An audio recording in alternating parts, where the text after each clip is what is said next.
Hello, I'm Beck. Welcome to my channel. Today I'll be drawing a D&D character based on the roll of the dice. Let's bring out the Tower of Destiny!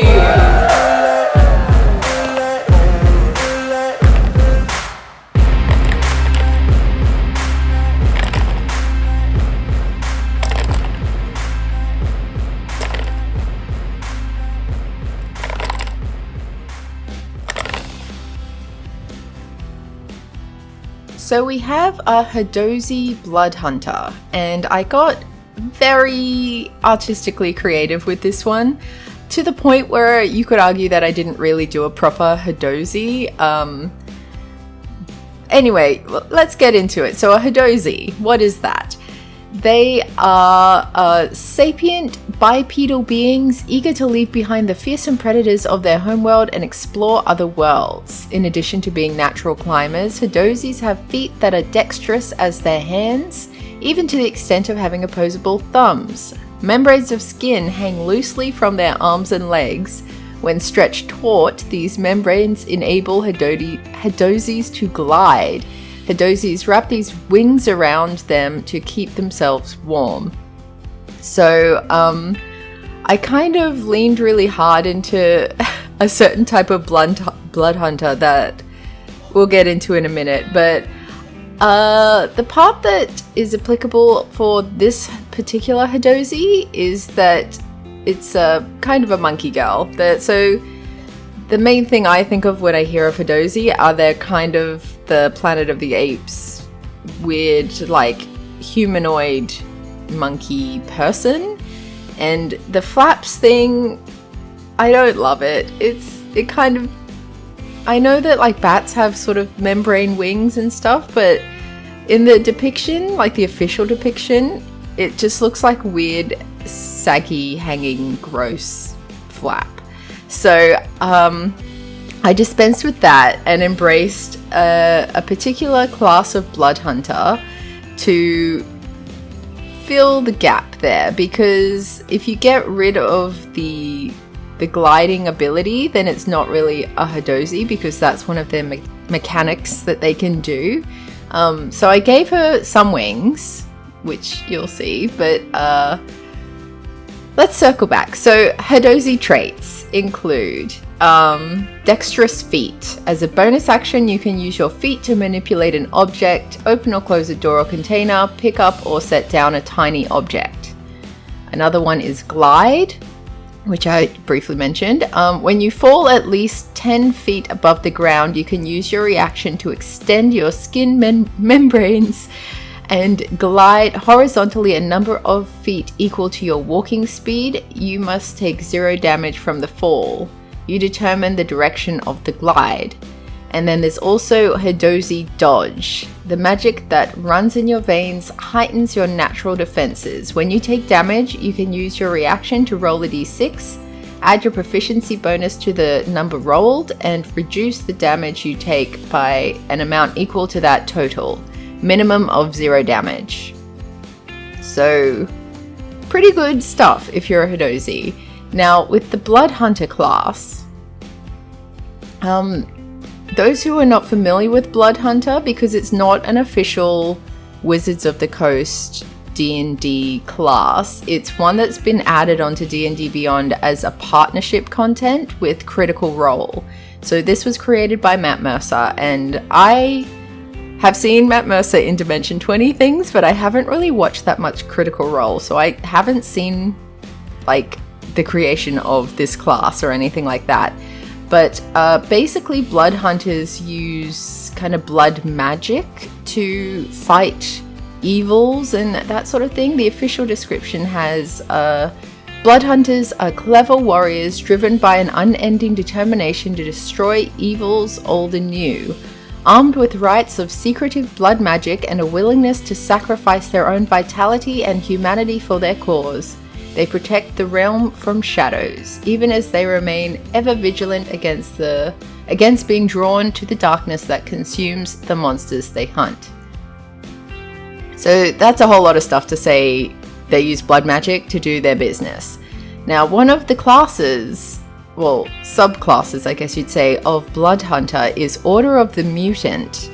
And when I read this one, I thought it was a great opportunity to do a little bit of a nip tuck on our Hadozee, because what is if you think about all the things that usually women, although men are getting into it too, the plastic surgery and the ripping off all your body hair and changing the way your face looks and fillers and injections and all of this, that feels a lot like Order of the Mutant. So the official description here is the process of undertaking the Hunter's Bane ritual is painful, scarring, and sometimes fatal experience. Those who survive are irrevocably changed and not always for the better. Over generations of experimentation, a splinter order of blood hunters honed the way in which Hemocraft alters the body, using corrupt alchemy and toxic elixirs to alter their blood even further. Over time, they have modified their capabilities in battle, becoming something beyond what they once were. Calling themselves Order of the Mutant, those blood hunters now specialize in assessing the strengths and weaknesses of their foes, altering their biology to be best prepared for any conflict. So, Order of the Mutant, they don't just use blood, they can also use body parts for their magic. And I think that this is like a really funny interpretation of that, because it could mean that whenever this chick, who I will call Sandy, whenever Sandy, say, waxes her legs or wears a constricting body binder or something like that, she can kind of harness the pain and the parts she removes, I guess, into her magic, her way of fighting evil. And I think that's really interesting, and it kind of, yeah, I'll get into like why I use this, because I was looking at the stats, and when you look at her strength and her dex, they're just average, which is interesting for someone who has hands for feet and feet for hands and is supposed to be particularly good at climbing and doing acrobatics and athletics things. And I think this comes from prioritizing aesthetics over practicality. I think that she was probably raised among a family of blood hunters who were very serious and taught her the craft and had all this spiritual element behind it. But she maybe was also growing up in a city that might have had a disproportionately large amount of, say, humans and elves who had a lot of advertising saying, like, buy this perfume and you'll have a perfect life, buy this, buy that, the other, and you'll have a perfect life, like the person in the ad. And the person in the ad was always looking a certain way, shall we say. I'm sure we all know what I'm talking about. If you're living in a country where the majority of the population have darker skin, they sell products that bleach your skin to make it lighter. And in countries like the one where I live, where the majority have lighter skin, they sell products to make your skin more tan and make it darker. Usually the products that get sold by the beauty industry, the main goal is to make you think that you need to be different, so you need to buy their product. And I think that because she was exposed to these all the time from a very young age, she kind of believes in her core that she needs to look different to how she was born, different to what comes natural to her, in order to get ahead in life, in order to be successful with things. So she's sacrificed things that would make her stronger than average and things that would make her more dexterous than average, just to look good. So she usually keeps her feet hands in the pose that would normally look like high heels. Rather than walking comfortably, she wants to look that certain way. She holds herself in a certain way. And I don't think it's because she personally is vain. I think it's more about being accepted in society. And that's where I'm going to skip down to her charisma is +2. So she's quite charismatic. She likes to get along with people. She uses her looks a lot to get her own way, to influence people and get what she wants. And her highest score is intelligence. So she's way above average in intelligence and wisdom.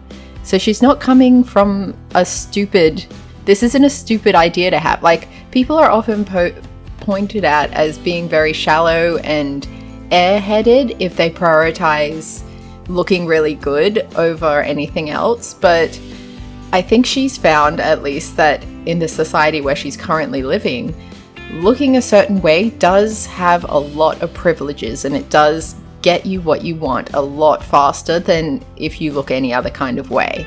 So she's got that wisdom. She can read people. She knows when she can manipulate them. She knows when they're trying to manipulate her. That's all wisdom. That's the +2 wisdom. With the +3 intelligence, I think she's probably learned her potions and her blood hunter stuff in the same way that she's learned the ingredients in cosmetics. Like, she could name every single product, every ingredient in every product that she uses, and that's pretty impressive considering how many products this woman probably uses to look the way that she does. In terms of constitution, I would say anyone who's ever had their legs waxed before would know that it takes a certain level of hardiness, so I'm not surprised that she has a +2 to constitution.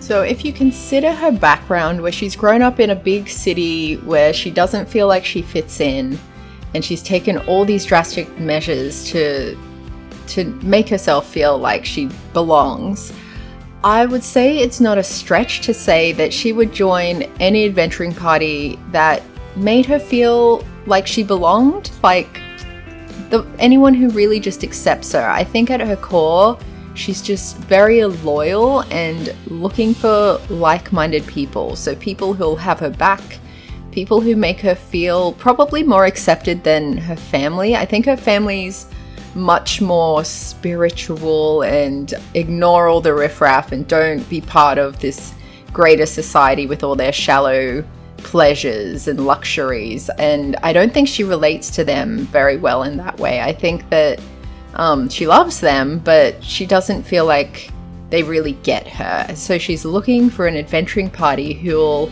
accept her for who she is, not necessarily be exactly like her or anything, but just people who make her feel at home and okay to be who she is. And that could mean that throughout the course of an adventuring campaign, she drops a little bit of this beauty Barbie thing and starts to become a little bit more Hadozee-ish and gets back to her roots a little bit more, maybe lets the hair grow out. Or maybe she stays exactly as is because that's who she is, and she feels comfortable with people who are like-minded. Maybe there'll be a few more beauty experts in her adventuring party. It could also be a campaign idea where she wants to become a model, and so the whole adventuring group could be like-minded people who are trying to break into this beauty industry. That could be an interesting, maybe one or two shot campaign. I don't know that it would last super long unless it turned into a long form campaign where you deconstruct this whole beauty industry and just break it down, and in the end hopefully have everyone just embrace who they are as people and not worry about changing the way you look and buying products that change who you are. Yeah, got really deep with that one, but I was inspired, what can I say? When I first rolled Hadozee Blood Hunter, I wasn't feeling super inspired, but now I am. Now, I think when I rolled these stats, that's when things started to really come together. So here we have Sandy, our Hadozee Blood Hunter pageant queen, beautiful young lady. What do you think? What do we all think of this? Drop me a comment if you have thoughts, because I feel like a lot of people will have thoughts about this one. And thanks for watching. I hope you enjoyed this, and if you did, please subscribe, and if you're already subscribed, then I will catch you next week.